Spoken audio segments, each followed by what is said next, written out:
సృష్టికి మహాపురుషుడు ఆ శంకరుడు. సాక్షాత్తు పరమశివుడే కాలభైరవుడిగా ఆవిర్భవించాడు ఒకానొకప్పుడు.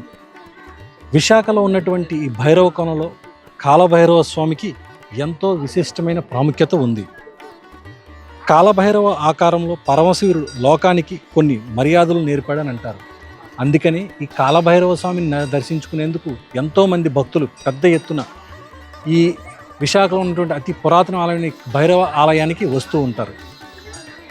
ఇక్కడ ఉన్నటువంటి భైరవ స్వామిని దర్శించుకుంటే సకల దోషాలతో పాటు ఏమన్నా సరే పేడ గ్రహాలు అటువంటివి ఏమన్నా ఉంటే మాత్రం తక్షణం అవన్నీ కూడా పోతాయని చెప్పేసి ఇక్కడ భక్తులు విశ్వసిస్తూ ఉంటారు. సింహాచలంలోని భైరవకోణంలో ఉన్నటువంటి కాలభైరవ స్వామి ఆలయానికి ఎంతో ప్రాముఖ్యత ఉంది. 5వ శతాబ్దంలో కనుగొనబడినటువంటి ఈ ఆలయం దట్టమైన అభయారణ్యంలో ఉంది. ఇప్పుడు చూస్తున్నటువంటి మీరు ఈ కొండ ప్రాంతాలన్నీ కూడా దట్టమైన అభయారణ్యం, పూర్తిగా అటవీశాఖ ఆధ్వర్యంలో ఉంది. ఇక్కడికి ఈ యొక్క స్వామివారి ఆలయాన్ని చేరుకోవడానికి దాదాపుగా రోడ్డు నుండి 1 కిలోమీటర్ పాటు మట్టి రోడ్లో నడుచుకుని రావాల్సి ఉంటుంది. భక్తులంతా కూడా అదే విధంగా వస్తారు. గతంలో ఒకప్పుడు నేరుగా ఇక్కడ వాహనాలన్నీ వచ్చేవి. కాకపోతే ఇక్కడ చాలా ఇరుకైన చిన్న మార్గం ఉండడంతో పెద్ద ఎత్తున ఇక్కడ వాహనాలన్నీ కూడా రద్దీగా తయారయ్యి కిక్కిరిసిపోయే పరిస్థితి రావడంతో కాలక్రమంలో మొత్తం పూర్తిగా అక్కడ వాహనాలన్నీ కూడా నిషేధించడం జరిగింది. ఈ యొక్క ఆలయానికి వచ్చేందుకు ఎవరైనా సరే సింహాచలం నుంచి సుమారుగా 6-7 కిలోమీటర్లు రోడ్డు మార్గాన్ని వచ్చి రోడ్డు దగ్గర అక్కడ వెహికల్స్ అన్ని పార్క్ చేసుకుని అక్కడి నుంచి సుమారు 1 కిలోమీటర్ పాటు కాలినడకని మట్టి మార్గంలో రావాల్సి ఉంటుంది. పూర్తిగా అటవీ ప్రాంతం.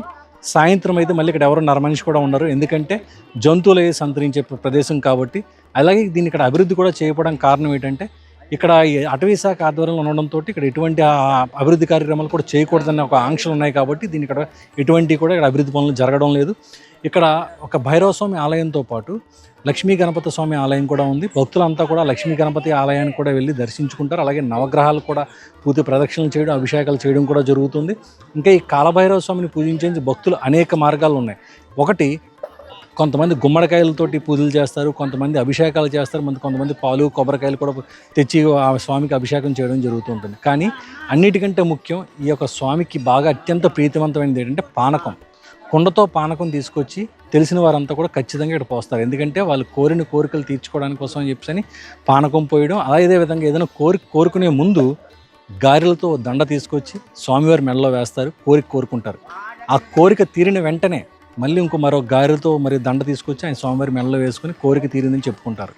నిజంగా చెప్పాలి అంటే మాత్రం ఈ స్వామికి, భైరవ స్వామికి మరో పేరు కూడా ఉంది. కోరిన కోరికలు తీర్చే స్వామిగా కూడా ఇక్కడ భక్తులు ఆ స్వామిని విశ్వసిస్తూ కొలుస్తూ ఉంటారు.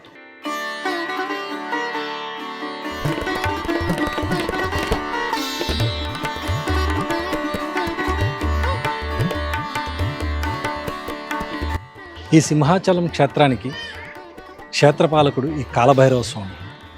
5వ శతాబ్దంలోని సింహగిరి కొండపై లక్ష్మీ నరసింహస్వామి విగ్రహం ఏ విధంగా వెలుగులోకి వచ్చిందో అదే 5వ శతాబ్దంలోని ఈ కాలభైరవ స్వామి విగ్రహం కూడా వెలుగులోకి రావడం జరిగింది. కేవలం మన తెలుగు రాష్ట్రాల్లోని ప్రజలే కాదు, ఇటు ఒరిస్సా, ఛత్తీస్గఢ్ రాష్ట్రాల నుంచి వచ్చిన ప్రజలు కూడా అధిక సంఖ్యలో ముందుగా ఇక్కడ కాలభైరవ స్వామిని దర్శించుకున్న తర్వాతే కొండ మీద ఉన్నటువంటి సింహాద్రి అప్పన్న స్వామిని దర్శించుకోవడానికి వెళ్తూ ఉంటారు.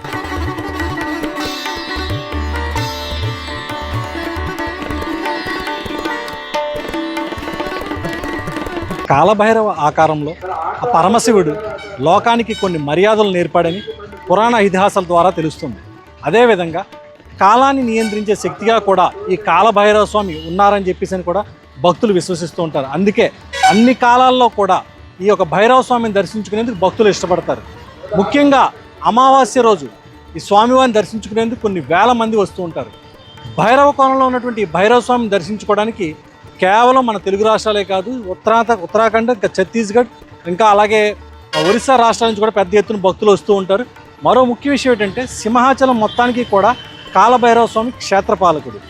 సింహాచలం కొండపై ఉన్నటువంటి అప్పన్న స్వామికి, ఆ కొండపై ఉన్నటువంటి మొత్తం క్షేత్రానికి క్షేత్రపాలకుడు త్రిపురాంతక స్వామి అయితే, సింహాచలం మొత్తం ఊరు మొత్తానికి కూడా క్షేత్రపాలకుడు ఈ కాలభైరవ స్వామి.